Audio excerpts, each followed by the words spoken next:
வணக்கம். இன்னைக்கு நம்ம என்ன ரெசிபி பார்க்க போறோம்னா, வாழை கருவாடு தொக்கு. நல்லா வில்லேஜ் ஸ்டைல்ல காரசாரமா, புளிப்பா, சூப்பரா ஒரு வாழை கருவாடு தொக்கு நம்ம எப்படி செய்யலான்னு பார்க்கலாம். இது வந்து வாழை கருவாடு மட்டும் இல்ல, நீங்க எந்த கருவாடு வேணாலும் வச்சு இதே மெத்தட்ல தொக்கு செஞ்சீங்கன்னா, அவ்வளோ அருமையா இருக்கும். நான் இன்னைக்கு வாழை கருவாடு வச்சு உங்களுக்கு தொக்கு செஞ்சு காட்டுறேன். ஃபஸ்ட்டு இந்த வாழை கருவாடை நம்ம நல்லா க்ளீன் பண்ணி எடுத்துடலாம். இது சைடில் முள் இருக்குது பார்த்தீங்களா? இந்த முள்ளை இப்படி உரிச்சு எடுத்தீங்கன்னா, தானா ஃபுல்லாக வந்துரும். அதை க்ளீன் பண்ணி எடுத்துட்டு, நாம வந்து இதில் ஒரு 3லேருந்து 4 முறை நல்லா அலசி எடுத்துக்கலாம். தண்ணி ஊற்றி நல்லா கழுவி எடுத்துக்கோங்க. இதில் இருக்க மண், சின்ன சின்ன தூசி எல்லாமே க்ளீன் ஆகி வந்துடும். ரொம்ப உங்களுக்கு உப்பு அதிகமாக இருக்க மாதிரி இருந்துச்சுன்னா, ஒரு 10 நிமிஷம் நீங்கள் தண்ணியில் ஊற வச்சுட்டு, அதுக்கப்புறம் கூட நீங்கள் வந்து கழுவலாம். ஸோ அதில் எக்ஸஸாக இருக்க உப்பு எல்லாமே உங்களுக்கு அந்த தண்ணியில் போயிடும். அடுத்து நமக்கு தேவையான பொருள் வந்து 3 தக்காளி, 2 பெரிய வெங்காயம், அப்புறம் 2 பச்சை மிளகாய், கொஞ்சமாக பூண்டு. இது எல்லாத்தையும் நம்ம வந்து கட் பண்ணி எடுத்துக்கலாம். வெங்காயத்தை பொடி பொடியாக கட் பண்ணி வச்சுக்கோங்க. அடுத்து தக்காளியும் இந்த மாதிரி பொடி பொடியாக கட் பண்ணி எடுத்துக்கோங்க. அடுத்து பூண்டை வந்து நம்ம உரிக்க வேண்டாம், கட் பண்ணவும் வேண்டாம். அதை வந்து நல்லா இது மாதிரி தட்டி இடித்து சேர்த்துக்கலாம். இடித்து சேர்த்திங்கன்னா நல்லா வாசனையாக இருக்கும் பூண்டு. அதனால் பூண்டை இந்த அளவுக்கு இடித்து வச்சுக்கோங்க. அடுத்து 2 பச்சை மிளகாவை கீறி வச்சுக்கலாம். கட் பண்ண வேண்டாம், கீறி வச்சாலே போதும். இப்போது நம்ம எல்லாமே ரெடி பண்ணி வச்சாச்சு. இப்போ எப்படி செய்யலான்னு பார்க்கலாம். ஒரு கடாய் வச்சுக்கோங்க. அதில் வந்து எண்ணெய் சேர்த்துக்கோங்க. எண்ணெய் சேர்த்துட்டு எண்ணெய் காஞ்சதுக்கப்புறமா நம்ம வந்து இதில் கடுகு சேர்த்துக்கலாம். 1 ஸ்பூன் அளவுக்கு கடுகு சேர்த்துருக்கேன். கடுகு வந்து நல்லா வெடிக்கட்டும். அப்புறம் வாசனைக்கு கொஞ்சமாக சீரகம் சேர்த்துருக்கேன். சீரகம் சேர்த்திங்கன்னா நல்லா வாசனையாக இருக்கும். அந்த சீரகம் பொரியட்டும். பொரிஞ்சதுக்கப்புறமா நம்ம கட் பண்ணி வச்சுருக்க வெங்காயத்தை சேர்த்துக்கலாம்.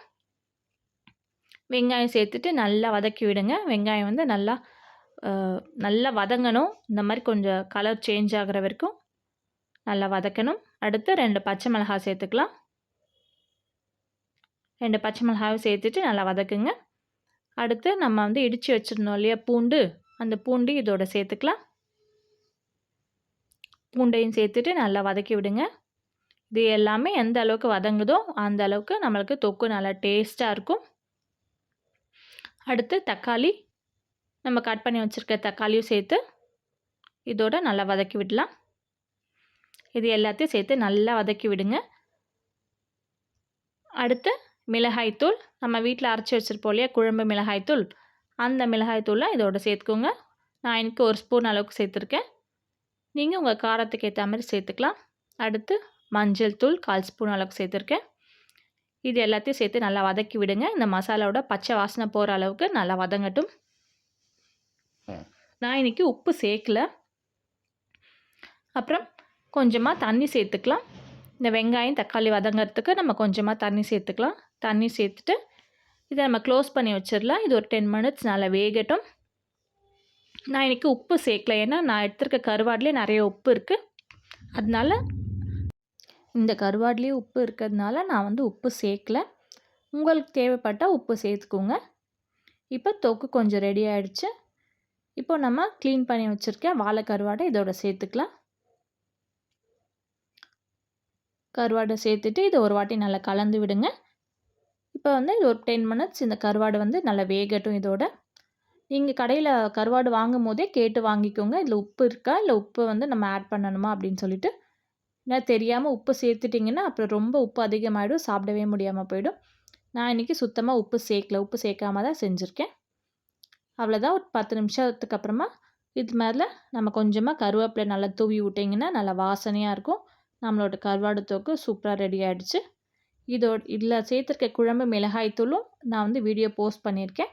உங்களுக்கு வீடியோ வேணும்னா நீங்கள் அதையும் செக் பண்ணி பார்க்கலாம். குழம்பு மிளகாய்த்தூள் நம்ம வீட்டிலே எப்படி ரெடி பண்ணுறதுன்னு வீடியோ டேஸ்ட்டாக இருக்கும். அந்த ஒரே மிளகாய்த்தூள் தான் நான் எல்லாத்துக்கும் யூஸ் பண்ணுறேன், நல்லாயிருக்கும். ஸோ நீங்கள் உங்களுக்கு அந்த வீடியோ வேணும்னா கண்டிப்பாக செக் பண்ணி பாருங்கள். இந்த மாதிரி நிறையா ரெசிபிஸ் நம்ம சேனலில் போஸ்ட் பண்ணியிருக்கோம். ஸோ எல்லாத்தையுமே ட்ரை பண்ணி பாருங்கள். இந்த கருவாடு தொக்கு நீங்கள் ரைஸோடு போட்டு சாப்பிட்டிங்கன்னா அவ்வளோ சூப்பராக இருக்கும்.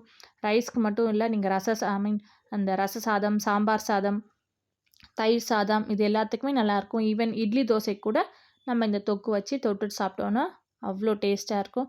ஸோ கண்டிப்பாக ட்ரை பண்ணி பாருங்கள். ட்ரை பண்ணி பார்த்துட்டு எப்படி இருக்குன்னு மறக்காமல் உங்கள் கமெண்ட்டை கீழே மென்ஷன் பண்ணுங்கள்.